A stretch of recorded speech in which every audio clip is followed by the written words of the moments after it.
So we're going to pick up with radicals again here using multiplication as our operation of interest. And I'm going to start off with this one that you see right here. And there's no addition involved.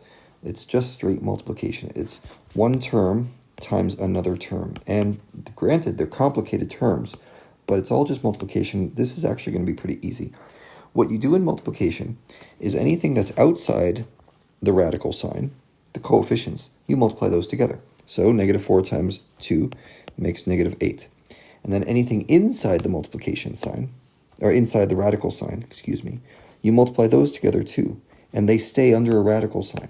So this becomes negative 8 times a big radical of x to the 8th power times phi cubed times x to the 9th power phi to the 7th. Okay. Now remember, when you're multiplying variables that have exponents, you want to add up the exponents. So this becomes negative 8, and we add up the exponents of x. 8 plus 9 is 17. We add up the exponents of phi, and you get 10. Now, if you think about these things, what is phi to the 10th power? We could make a factor tree for that, right? It would be kind of a silly factor tree because, well, it doesn't take too long until you get to a point where you can stop playing this game.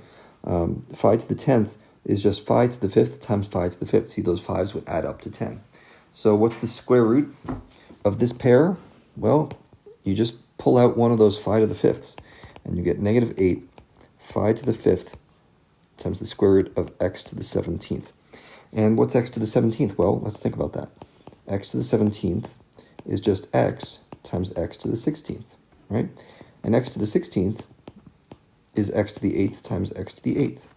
So we've got another pair right here. We can pop out one of those x to the 8ths, and this becomes negative 8 times phi to the 5th power times x to the 8th power, but there was a little x left behind in the radical sign. So we are not rid of radicals. This is as far as we can simplify this problem. Now I had variables here, x and phi, but if you have numbers, like if one radical had 5 and the other radical had 3, it works the same way. You multiply what's under the radical and you get radical 15. Okay, we'll do plenty more examples of that coming up. I have 3 more good ones down here. So this is foiling with radicals, and we're going to do a little multiplication and addition at the same time. So let's start with the top line, number 1 here. Number 1 says you've got this parentheses times that parentheses. Well, if you remember how parentheses multiply together from our work in polynomials, you'll be able to see where I'm getting these numbers. First, you do 2 times 2 to make 4. Then you do 2 times 4 radical 6 to make 8 radical 6. Then we do negative 4 radical 6 times 2. So that's negative 8 radical 6.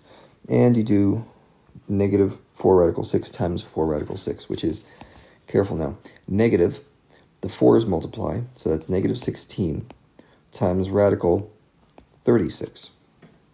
Okay, so 8 radical 6 minus 8 radical 6, those cancel each other out.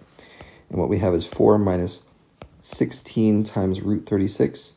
Well, root 36 is just 6.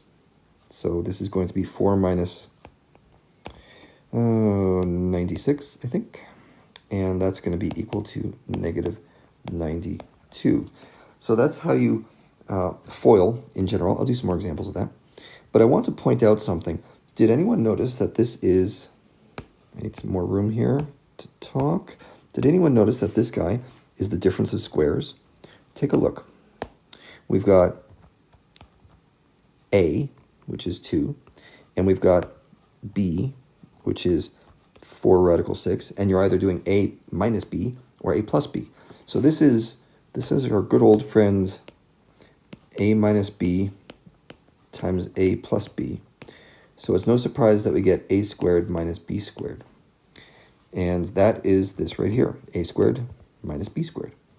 Okay, so be on the lookout for polynomial identities that we can use in this unit. They will come up. So next one, number 2. Well, you know what? Skip number 2. I think we get the idea. I want to jump ahead to number 3. That one looks more interesting to me because not everyone remembers what that squared means. And I'll give you an example of what I see a lot of times. People often do this. 5 radical 3 squared minus 2 radical 2 squared. I hope you see the problem with this. That squared does not get distributed like it's multiplication. That would be incorrect if we wrote that. What it means is you have the parentheses times itself. So you have another parentheses right here that looks exactly the same. And now we're going to go through the foiling method. Remember, first, outer, inner, last, just like I did previously. So 5 radical 3 times 5 radical 3 makes 25 radical 9. And then we have 5 radical 3 minus times negative 2 radical 2. That becomes minus 10, right? 5 times negative 2. And then root 3 times root 2 is root 6. Okay, the inner terms. This one is negative 10 root 6, same reasoning. And the outer term is positive 4, right? It's negative 2 times negative 2, positive 4 times root 4. And now we simplify all these things. This is going to be 25 times 3 minus, it looks like I have 2 pairs here, or 1 pair, of 10 root 6's. So that's going to be 20 root 6. And then plus 4 times root 4, well, root 4 is 2. This becomes 75 minus 20 root 6 plus 8. And all the way simplified down as far as we can go, we get 83 minus 20 root 6. Okay? So that's how you do foiling with radicals. There's not a whole lot to it. All the rules work the same as polynomials. You'll get quicker to recognizing things like, see, I did, let's outline a step right here. I did 2 radical 2, and I multiplied that together to get 4 radical 4. Well, as you get more practice, you'll just immediately say, oh, wait, radical 2 squared, that's just equal to 2, so this becomes 8, right? That'll be natural.